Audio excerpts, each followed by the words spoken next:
Good morning. Morning. Good morning. Oh, and in case I don't see you, good afternoon, good evening, and good night. This is my boomstick. Here's Johnny. Are you not entertained? Are you not entertained? Righteous! Righteous! Yeah! I love the smell of napalm in the morning. Good morning, Vietnam! Houston, we have a problem. The first rule of Fight Club is you do not talk about Fight Club. All right. Welcome back, ladies and gentlemen, to Those Film Nerds podcast. My name is Will Spalding, and as always, I'm joined by Sam Dierberger, who will never be replaced.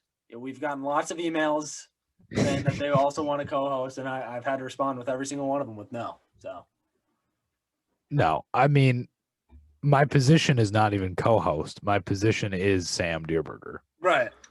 Yeah. And unless your name is that, then I'm sorry. Like we're not taking applicants. It's kind of like Jeopardy, you know? Like Alex Trebek was not the host of Jeopardy. He was just Alex Trebek. Alex Trebek, right. You know what I mean? So it's like, you know, Ken Jennings, just not the same. Just not the same. It's a different job. Are they? This is off topic already, but are they already starting with Ken Jennings? Like, is he already in it?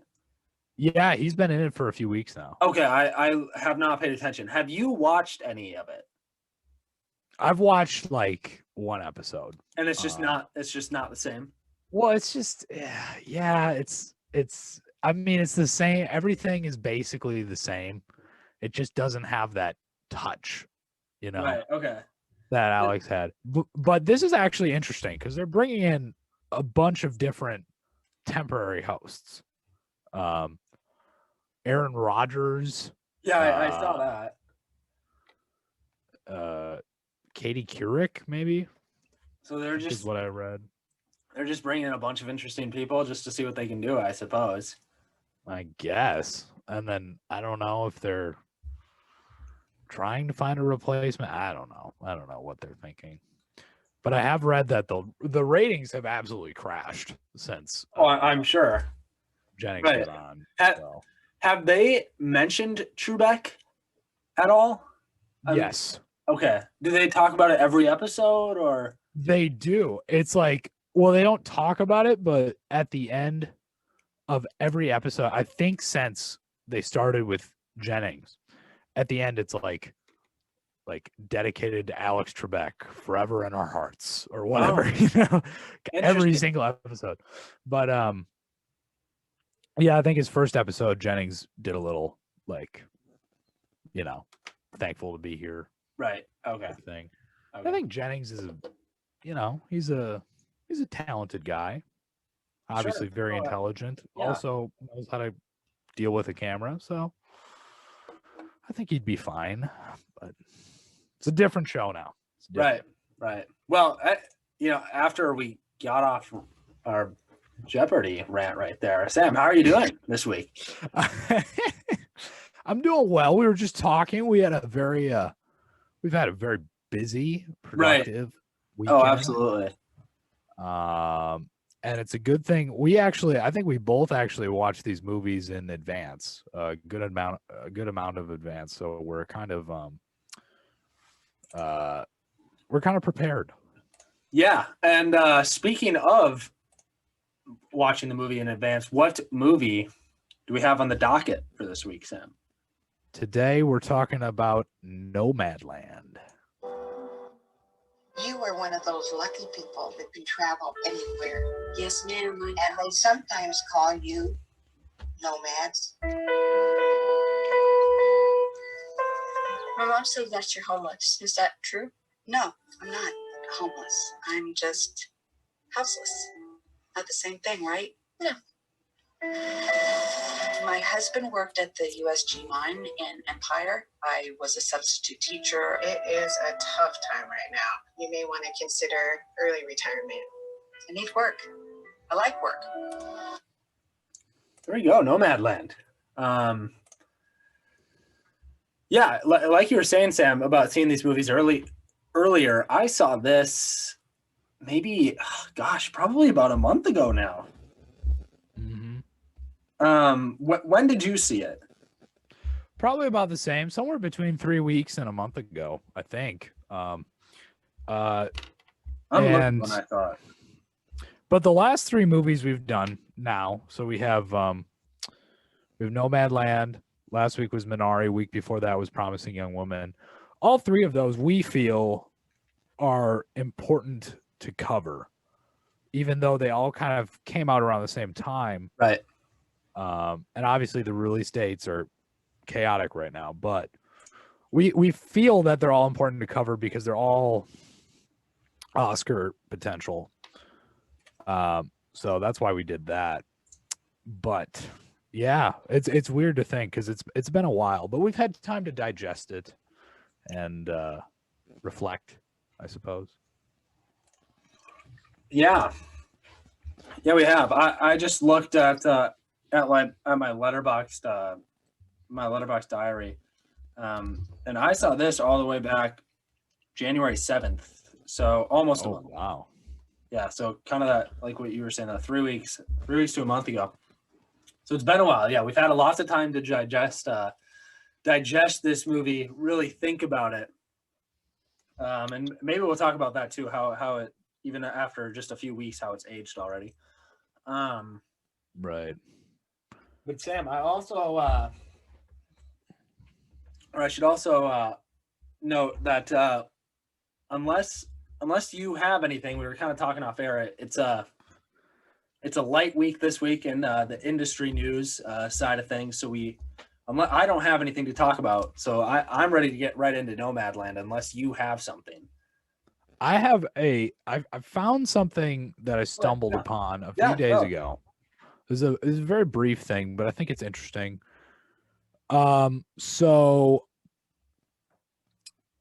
This back in like 2010, Leonardo DiCaprio acquired the rights to a book called The Devil in the White City, which is a historical nonfiction book about this serial killer in the 1890s Chicago, essentially. Right. Very interesting story. He bought the rights specifically for Martin Scorsese to direct a movie based on this book.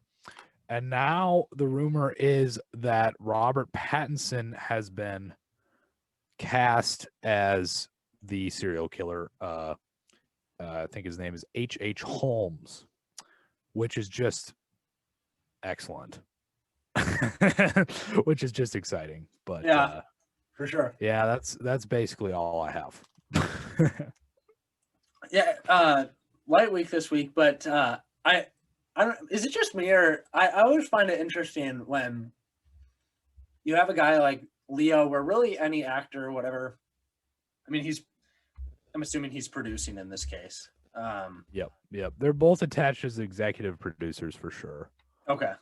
I always find it interesting when actors, producers, directors, whatever, buy the rights to books. I find that fascinating. I know it's a big thing, and it always has been, but I just find that fascinating that you can just, DiCaprio just has someone tell him like, "Hey man, read this book. You might want to buy it." I don't know. That's so weird. That's crazy to me. And some of these people, they read a book. This has happened a lot with Scorsese, actually, and the movies he's made, because a lot of them have been based off of books. And these people just like buy the rights for books just as like a stockpile for a project that they'll get to one day. And they hang on to these rights for like decades, right? Like we said, back in 2010, Leo bought these rights. So like here we are 11 years later, and he's been sitting on these rights. I don't know how much he paid for them, but presumably millions of dollars just to sit around and wait for a project to eventually happen. It's so crazy. Wait for it to develop. And now we have. Was that a rumor or was it officially cast for Pattinson? I think it's somewhere between a rumor and an official cast. He's definitely attached in some capacity. Okay. So we finally have like some sort of casting something, and it'll still be 2 years before or a year and a half before they start making, and then 3 years before we see this. So yeah, that's crazy. Yeah. Well, I trust DiCaprio's judgment. So I guess I'm all for it then. Let's hope so. Let's hope so. Right. What was that called again? Did it have some sort of? It's called the book is called The Devil in the White City, which I've wanted to read for a while now because it looks really interesting, just the subject material. But yeah, so that's exciting. Well, cool. Sam, we don't have a lot to talk about, so I'll bring this up too. We just talked a little bit off air, but I kind of have a, the news I don't really care about, but I do care about your thoughts on the question. I'll follow up with the news. So the news that I already told you is that we have Sly Stallone is putting the finishing touches on Rocky 4, so his director cut of Rocky 4, right. And of course, which who cares, but. That doesn't matter. This is just more of a prereq to my question. My question being, what is your opinion on directors even any amount of time after, but many years later, fine tuning, I'm sure they'd like to say, their projects. We saw this just earlier, or it's supposed to be last year now, but not too many episodes ago, we talked about Francis Ford Coppola redoing some things from Godfather 3. So I want to hear your thoughts on that. Here's the thing, and this could be applicable to any type of art, really, when you think about it. Let me ask you this: would Da Vinci do a touch up on the Mona Lisa years after it's finished? Would Michelangelo, maybe that calf on David is just a little too, let me tap at that a little, like, no. But look, with movies, it's like, I share this philosophy with deleted scenes too. When deleted scenes show up with, the deluxe pack on the DVD or Blu-ray release, it's like, okay, well, they are deleted scenes. Like, they were deleted for a reason. There's a reason they're not in the movie, because the director made the decision not to have them in the final product. So, I mean, you can take, the legal argument out of it. Like, he has creative control. It's his movie. It's his story. Whatever. I don't care. Francis Ford Coppola wants to touch up his finished product. But also, in a more metaphorical sense, I would say, once you release a piece of art and it becomes a piece of American culture and American cinema, and more generally the world, like, it's just a piece of the worldly culture. Once you do that, it's no longer really yours. You know what I mean? Sure. You know what I mean? Like Apocalypse Now, he's made like 6 different recuts of Apocalypse Now. Yeah. Apocalypse Now is not his. I mean, it is his, but it belongs to all of us, the collective movie audience. It's funny that you mention Apocalypse Now, because you could ask 10 different people who have seen Apocalypse Now, I say in kind of air quotes, and all 10 of them will tell you they have seen a different movie, because that thing is so jumbled in how many different edits there are of that. So I'm glad that we share the same thoughts. Like, Sly, Sylvester Stallone, you created Rocky 4 in, when was Rocky 4? I want to say like 85, 84. 85, nice. You created this thing 35 years ago, 36 years ago. Just let it go, man. Just it's like, make Rocky I will say about Rocky 4 though. if I was going to edit out something, there's something I would edit out, and that's Paulie's stupid robot that like brings him beer or something. Like that is a direct example of a movie not aging well, and not the director, Sly, not thinking about what's going to happen when people see this in 20, 30 years. Right. You know? So the movies, you know, some of them haven't aged as well. You know, I would say the first one aged well, but a lot of them haven't aged well. But it's like, that's not so. It's a finished piece of work. Let it live. Stop mutilating it repeatedly to fulfill your artistic vision. Go create new art. Yeah. Are you saying that Rocky 5 isn't as great as it was when it came out, Sam? Because I beg to differ. But yeah, I would like to see like initial reviews on Rocky 5 when it first came out. Like the critics had to just be like, "What is he doing? What is he? Just give up. Just stop." Yeah. Oh gosh. Well, that's really all I had too, and it wasn't even really news. It was more just a topic discussion. So, Sam, should we get into Nomadland? Yes, let's get into Nomadland. Welcome to Badlands Spa. What the nomads are doing is not that different than what the pioneers did. I think Fern's part of an American tradition. My dad used to say, "What's remembered lives." I maybe spent too much of my life just remembering. Nomadland. Chloe Zhao's Nomadland. Yes. So Sam, I guess let's start with this movie with anticipation. What was your anticipation or thoughts before even seeing this, going into it? How excited were you? And then I'll share some of my thoughts of that same question as well. Yeah, I remember being blindsided by this the announcement of this release, because it was really a project that wasn't on my radar until it started receiving Oscar buzz, probably late summer of last year, maybe. And you know, it had made the festival circuit and everything, so you know. And then I heard Frances McDormand was attached, and I'm game for anything she's in, so you know. But as I read more about it, I was kind of like, well, that's an interesting concept to begin with, because it does, you know, it's based on a nonfiction book, I believe. Like the book itself is kind of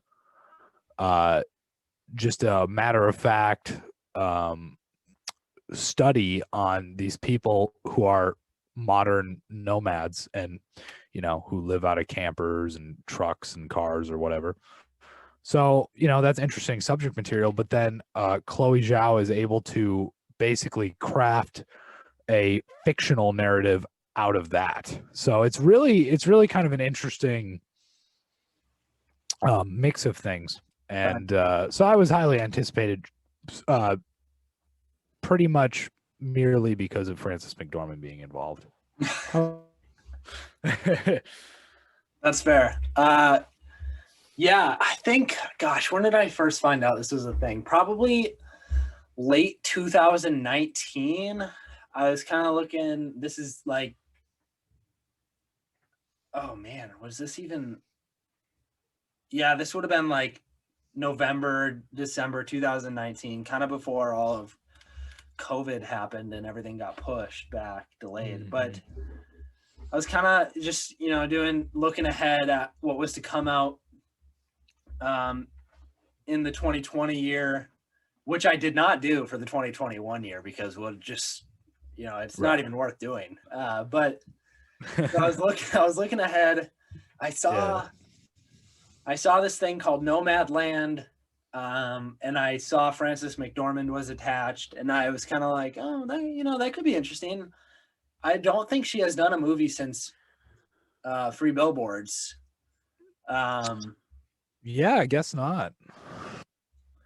So that interested me as well. I mean, it's always kind of cool to see actors take a few years off and then come back. I mean, that typically means that they found something they really liked. So, you know, that excited me. I wasn't aware of the director, Chloe Zhao. I guess I did some slight research on some other things she'd done.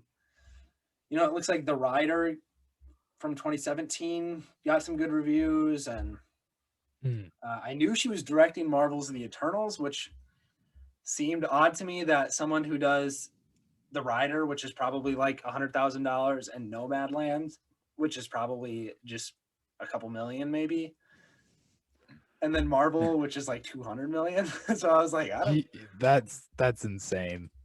Yeah, so I didn't know much about Chloe Zhao, if anything at all, but I was still excited for this. I mean, from the beginning, you could tell McDormand was gonna be great. So yeah, I guess that'd be my anticipation.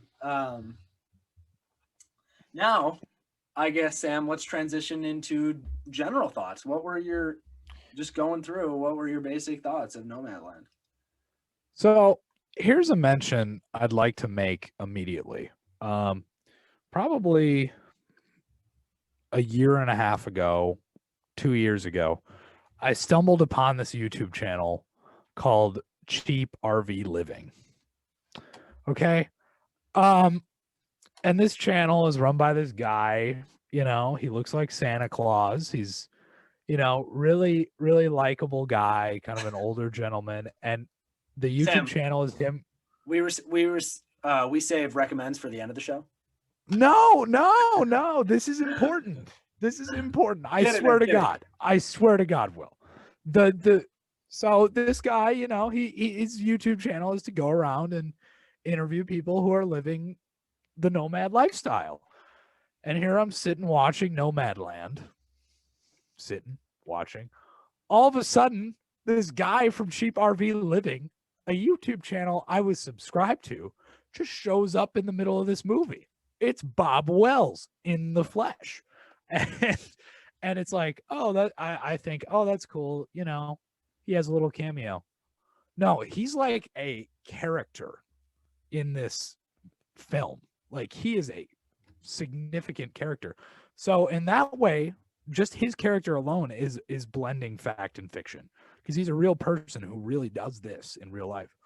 So I love that. But other than that, I mean, yeah, general thoughts. Frances McDormand is really good. This movie is beautiful to look at. It's kind of a globe-trotting movie. I mean, it only takes place in America, but it's kind of like an on-the-road movie. We see a lot of different climates, a lot of different geographies, and it's all shot very, very well. And the story is, to me, it's kind of lackluster, but overall, this is a solid little movie, and an interesting watch, I would say. What are your general thoughts, Will? Yeah. I agree with a lot of what you said. I agree. I thought the movie looked beautiful from a cinematography wise. It's very simplistic, but it fit the movie really well. I would not have wanted flashy camera work. Mm-hmm. I thought, obviously McDormand is great. I love David Strathairn, and I thought he was good. Yep. And it's interesting that you bring up Bob Wells.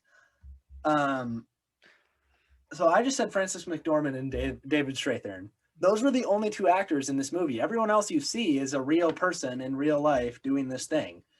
Yes. And obviously they were given lines for this, but so they're slightly acting kind of, but that's who they are, which I loved, honestly. I thought that was really cool. It kept it authentic, and and that was really neat. I love that.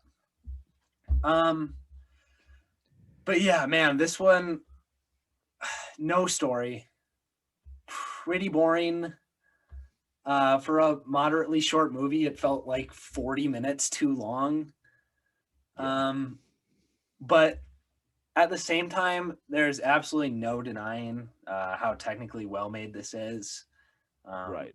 From pretty much every aspect, other than maybe screenwriting. But I don't know what else you could have. You just needed some sort of plot, and there really wasn't. Yeah. And oftentimes we say sometimes no plot is the best plot, just because that's kind of sometimes that's how the movie is tailored. But I needed something out of this, and it didn't. Yeah. It didn't really give me that, but that's okay. Yeah. What And other? I mean, it's just kind of it's strange when you're watching it because it really does feel like a documentary film. Right. Yeah, absolutely. When you're following these characters, and again, most of them aren't even characters; they're real people. You feel like it's just the B-roll footage from a documentary. An interesting documentary, but Sure. Oh yeah, absolutely. So yeah. Sam, let's just get into what else did you particularly like about this movie? We'll go to likes, dislikes, and then kind of attempt to break down the plot a little bit. Yeah, I liked that.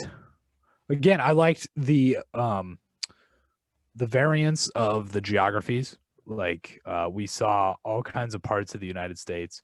We saw all kinds of climates, and that's really fun because we're used to this kind of movie structure where it takes place, in basically the same area. We don't see a lot of variety, but I mean, with Nomadland, it's all over the place, and it works too because the plot makes enough sense so that you can follow along. Oftentimes with a lot of these road movies, a lot of it is just kind of meandering for the sake of meandering because they want to shoot in a bunch of different locations. Sure. For as much as I could criticize the plot of Nomadland, at least the plot is enough so that it makes sense that she's going every place she's going, which was important to me. I also liked, like you said, how most of them weren't even, most of the cast wasn't even a cast. They were just real people who were given lines. And that's kind of astonishing. I think it goes to show that if you're really living any kind of lifestyle, if someone can just give you a line, if you truly are the character, someone can just give you a line and it'll come off naturally. Right. Because there's no person in here who you're like, oh, that's bad acting, or they didn't deliver that line well. Sure. I'm thinking specifically of a scene. This is with Bob Wells. This isn't too much of a spoiler. It's not a spoiler at all as far as I'm concerned, but he's talking about how his son died. And he gets, it's extremely emotional. Yeah, it's incredibly well acted. McDormand does a good job because she's McDormand, but Bob Wells, I think he literally had a son who died, and they gave him his lines, and he's lived it. So that's all he needs. He doesn't need to be an actor. He has a YouTube channel, so he's somewhat comfortable in front of the camera, but he needs no. It's pretty obvious he doesn't need any coaching for that. Yeah. You know what I mean? For sure. And so I'd be interested to see if more movies wanted to take this kind of approach. It's pretty story specific, but it'd be interesting to see. Of non-actors, yeah, that would be interesting. Yeah. Yeah, some of the other things I liked other than the technical stuff, I liked the decision to not have each character, Bob or some of the other ones would have been Swanky or Patty, but I like the decision to not have each of those characters on screen for a ton of time. This is Fern's story, and each of those characters will appear, disappear, reappear maybe, but I like that each of them only had maybe 15 minutes tops of screen time, and then we had a lot of McDormand time. Where it was just her. I thought that was a good decision because I think this easily could have gone the other way of right. someone is on screen with her at all times. And that just would not have been a good decision. Yeah. So I guess I appreciated that. Gosh, some other things. Although the plot wasn't great, or maybe there wasn't any at all, but I did enjoy quite a few scenes. Like we said, the Bob Wells scene was really good. I might have played it in the trailer clip, but when McDormand is at a friend's house, I don't think it's David Strathairn's house. She goes there later, but she's at a friend's house. That's really good in the backyard, kind of. Yeah. She's telling him what she's doing. Pretty much all of the time she's on screen with David Strathairn is really good. Yeah. I think what this movie ultimately does, which kind of transitions into my drawbacks of this movie, my dislikes, is the sums are much greater than the product. Like if you just showed me individual scenes, I'd be like, man, I'm on board with that. Whatever that was, I want to see it. And then I'd see it and I'd say, well, maybe those should have just been one scene and just put one scene out, which seems weird. Exactly.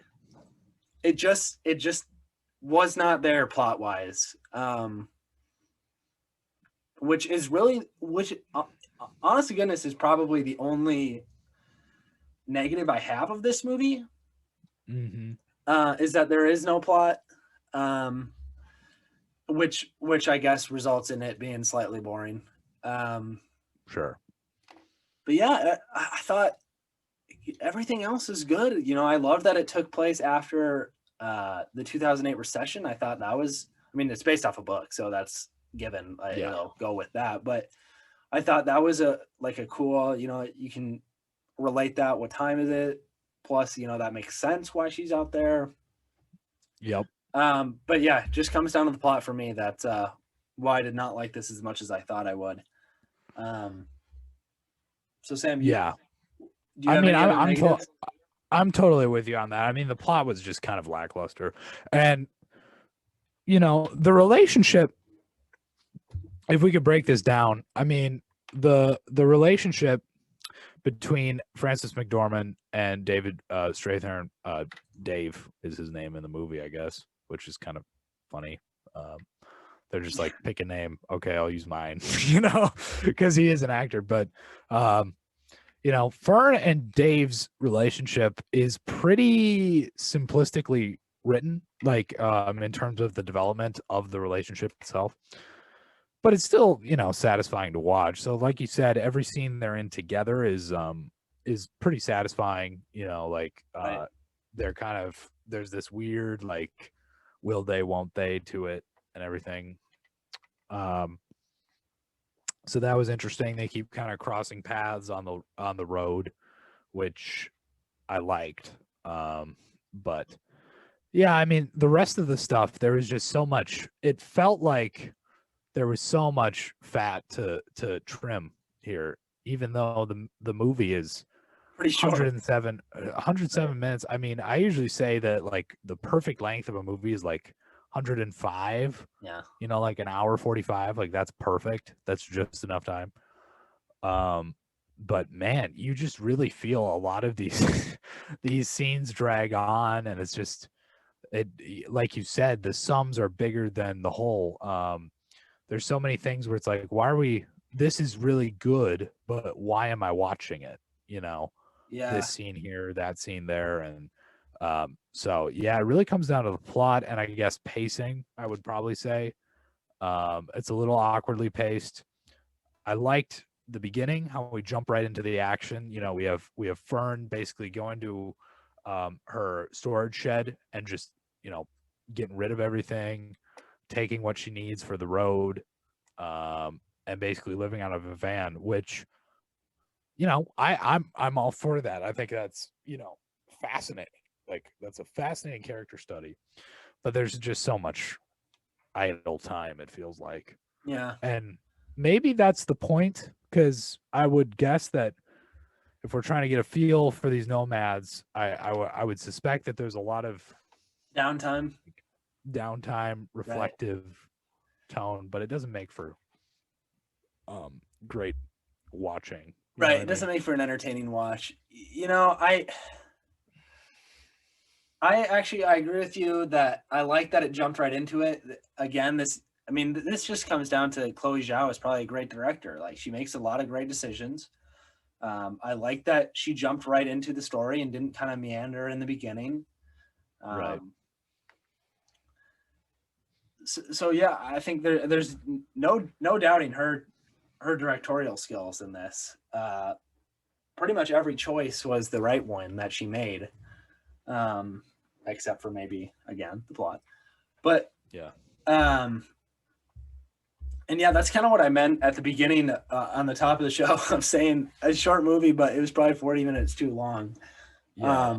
Is that there's just nothing going on in this movie, which I feel like a broken record right now saying that, but yeah, there really is nothing. And Sam, I do want to get your thoughts on this because I guess, so we've said not great story. I thought the dialogue was incredible. I thought it felt authentic. Like I said, like you said, the acting was great. The delivery was perfect. But I thought the dialogue was fantastic.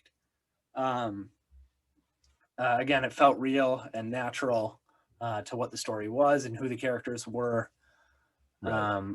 Where does that leave you at with this screenplay then? Did you like this screenplay or did you hate this screenplay? Or are you somewhere? I mean, this screenplay could have been like 2 pages. It probably was. It probably was, because it's like there's so much space between dialogue scenes. I mean, like you said, when the dialogue hits, it really hits. Yeah. You know, every dialogue scene in here is emotional. It's packed with different meanings. It's, you know, there's a lot you could dissect there. It really hits you at the heart, like at the core. Mm-hmm. But at the same time, they're so few and far between, you know? So yeah, I would say that probably the entire screenplay could be like 2 or 3 pages. You just gotta like properly position everything, all the scenes. You know what I mean? Yeah, for sure. I mean, let's say we have a dialogue scene, great, whatever. Then we put the camera on the tripod for 20 minutes at Amazon or in her van, which, by the way, I was surprised that Amazon allowed them to put their name on this. I know. Did that surprise you? When I was watching it was like somewhat critical of Amazon, right? Yeah, not that Fern, because she's an employee of Amazon for a little while. Not that she was treated poorly or anything there. I just thought that was so odd. Like, hey, we got this idea, Amazon, of this nomad, and she's going to work at Amazon for just a little bit, but then kind of move on and then maybe come back, and she's going to be really poor. Like, I don't know why Amazon did that. I thought that was odd. I think it's trying to say, like, Amazon has a lot of flexibility with its employees. Okay. You know, maybe. But also it's like, you know, and this was true during the pandemic too, during the lockdown, you know, Amazon, when everything else was shutting down, Amazon was hiring. Like, okay, we need more people. We have more demand. And I guess that was true after the recession too. You know, sure. Brick and mortar stores closed down. Online retail kind of fills that void. And so we see Fern kind of doing all kinds of odd jobs, really. Right. Well, my original point being the camera's on the tripod for a lot of this movie in between dialogue scenes. So yeah. I guess I would have preferred more talking. That would have kept me engaged more. Right. Yeah, maybe I didn't even need plot, but I just needed more talking, because that's really where the movie super succeeds. Right. Is because of that. Just let this great actress and Frances McDormand, just let her do her thing. And I would have appreciated more of that, really. Yeah. And I mean, in the same vein, I mean, Frances McDormand absolutely like inhabited the role. Oh, like absolutely. she looks just like the kind of person who would be living out of a van. Not to stereotype people living out of a van. Again, I have a lot of admiration for those people. But like I don't know what it is. The makeup. Well, the makeup, the costumes, it was all perfect. Like I don't know if you would even call them makeup and costumes, because it's like, again, the line between fact and fiction is so blurred here. They probably, you're right. Chloe Zhao honestly could have told McDormand to go to a store, just buy some clothes and come to work in that. Could have been the conversation, honestly. Man, honestly, so let's just break down the little story there was, and then we'll get into wrap-up thoughts and maybe some Oscar talk and then ratings. Sure. Like you said, we start with her clearing out her storage, and really right from there, she kind of does some odd jobs before going to this, what do they call it? Camp something. Yeah, it's where she like, goes, she sees Bob Wells on TV or something. Yeah. And then heads out there. Yeah. I know there's a similar thing in Nevada. I don't know if this place is real, but there's a similar place in Nevada. It's like an abandoned Air Force base, and it's just miles and miles of concrete, right? And people just park their cars and live there. It's a similar idea, I guess. But yeah, so she meets Bob Wells. And I guess I don't even know how to break this down. I guess he introduces her to some people, and really that's where we go. She has different interactions with different people. We learn about Swanky, and she has a lot of talks with her because the camp moves out, and Swanky and Fern are the only two that stay behind. Swanky, because she's dying. I can only assume that character might have died in real life. Again, another great dialogue scene. Right. Oh, fantastic. Absolutely. When Fern finds out that this person is terminal with cancer, well done. Yeah. But in a weird way, like Chloe Zhao, what goes through your head? Like you found someone who's a nomad who is also dying of cancer, and she's like, yeah, we could incorporate that. Yeah, we'll make you work. I would like to know how the screenplay was written. Was the dialogue day to day, or was it just made up on the spot? I don't know. It'd be interesting to know. Man, I don't even know where to go from the plot from here. She continues. She kind of lives with David Strathairn's character for a while. Eventually moves on from that. You know what? Screw it. We're getting into wrap-up thoughts. The plot, it doesn't exist. There's nothing to break down. Yeah, it's non-existent. Yep. So I'm just gonna give my wrap-up thoughts. Go for it. Again, Nomadland is a beautifully crafted movie. A lot of talent there. Some more talent could have been incorporated. I'm not saying Chloe Zhao should be responsible for all of this, by the way. Maybe just hire a screenwriter and, put together a somewhat coherent, interesting narrative to lay on top of this nice atmosphere that she's created. But yeah, Nomadland, it's good. Yeah, I kind of like what you're saying there. Chloe Zhao, great world builder in this environment that not a lot of people know about. Yeah. So I guess in that sense, it was great to see this aspect of life that I'm not super familiar with. So that was cool. And again, I would just like you said, have a script doctor or just someone go over this and just say, hey, let's add this, add that into here. And then you really got something. Then you got something great. Yeah. But yeah, without those things though, it honestly, it falls a little on its face. It's so technically well made though that it's hard to ignore. Right. And I guess with that, let's transition a little bit into Oscar talk. I have no idea how this is going to pull off Best Picture, but it's in the lead right now, according to Gold Derby. Yeah, that's probably the weirdest thing about all of this, even with Nomadland and everything. You know, I just don't see how this could win. I don't see how it's in the conversation, first of all. Yeah. Like none of this like screams Best Picture winner. Right. And it seems like it's the favorite right now for whatever reason. It is. It's Nomadland 1, Trial 2, Ma Rainey 3. I mean, I don't I don't understand.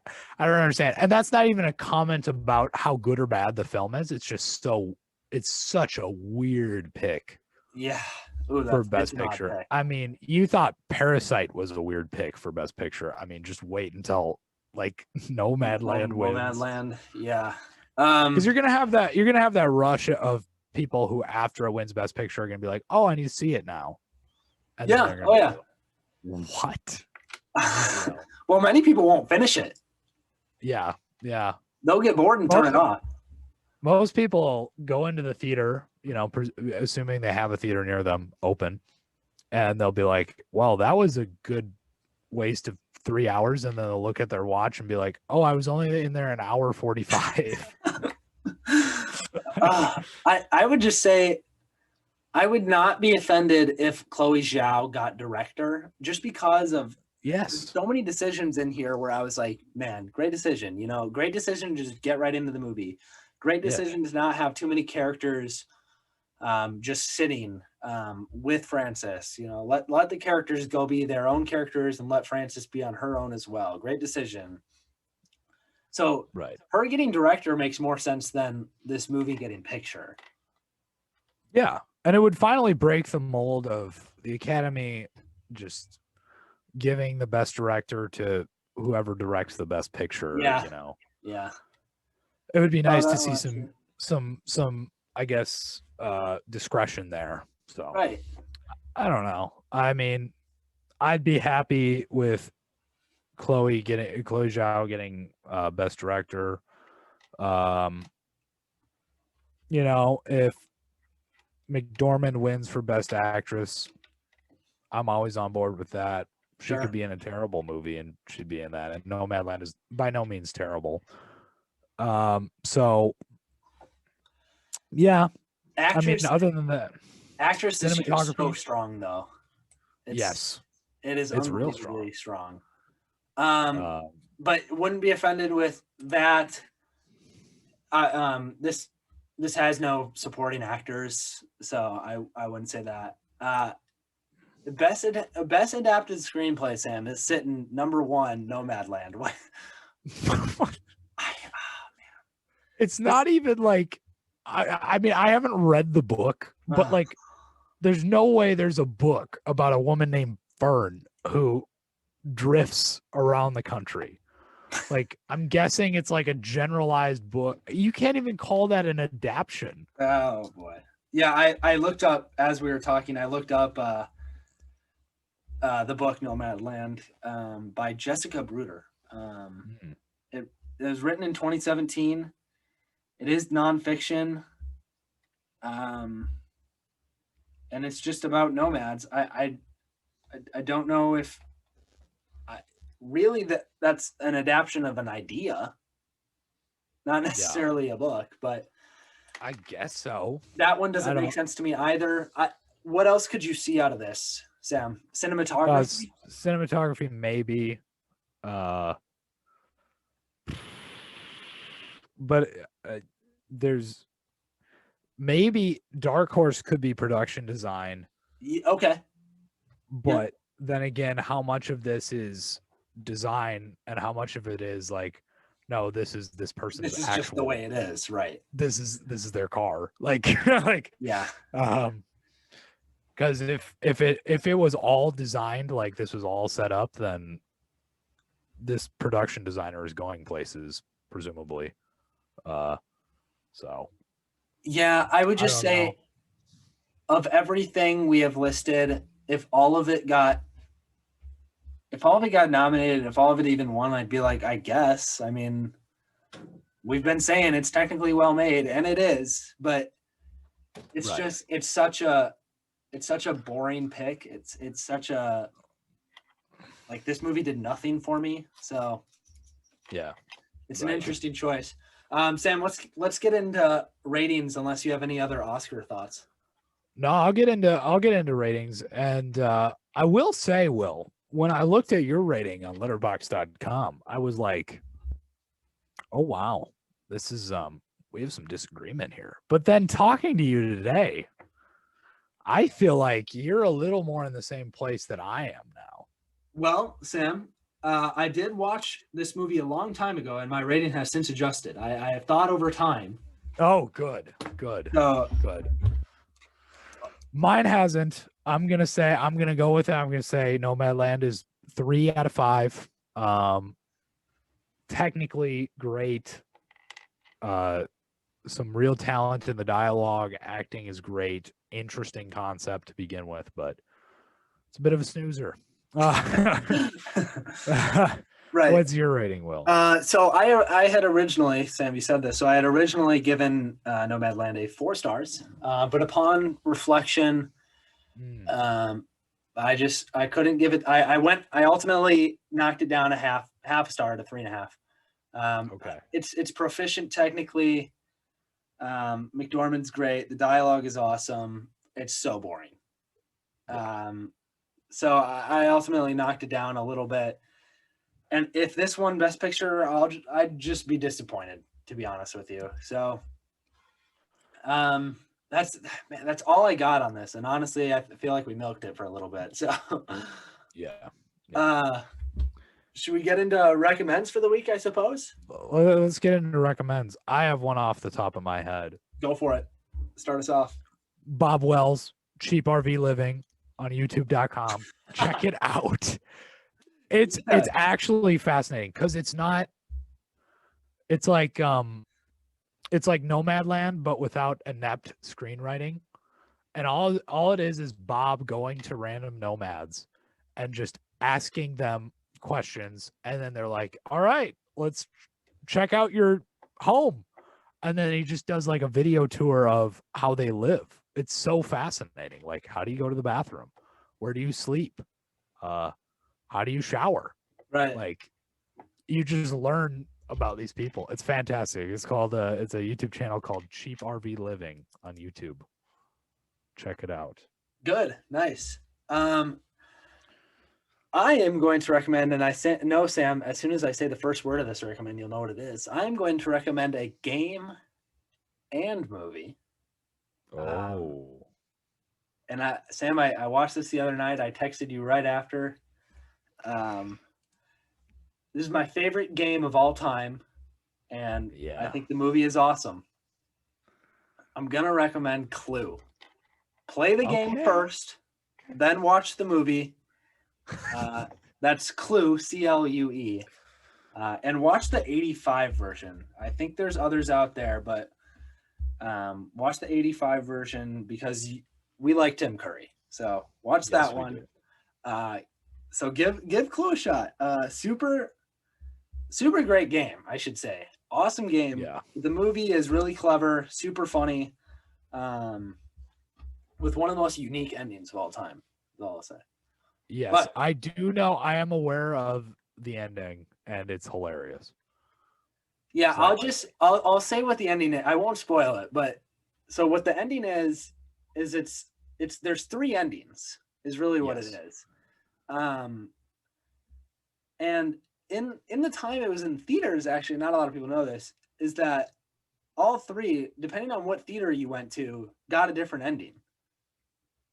That's so interesting. You got a different ending depending on what theater you went into, and then upon when it got a release outside of the theaters, at the time it would have been VHS, but if you have it on Blu-ray or whatever, you'd get all three endings and it's just smashed together. But so really interesting and creative way to do an ending. But so that's my recommend. Clue. Sam's recommend is Cheap RV Living on YouTube.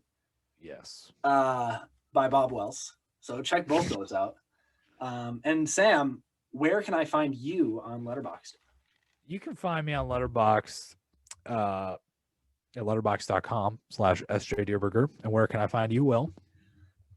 Find me on Letterboxd at Will Spalding, and you can find us being nomads in our bands. But you can also find us at anchor.fm/Those Film Nerds and Those Film Nerds on all podcast platforms and YouTube.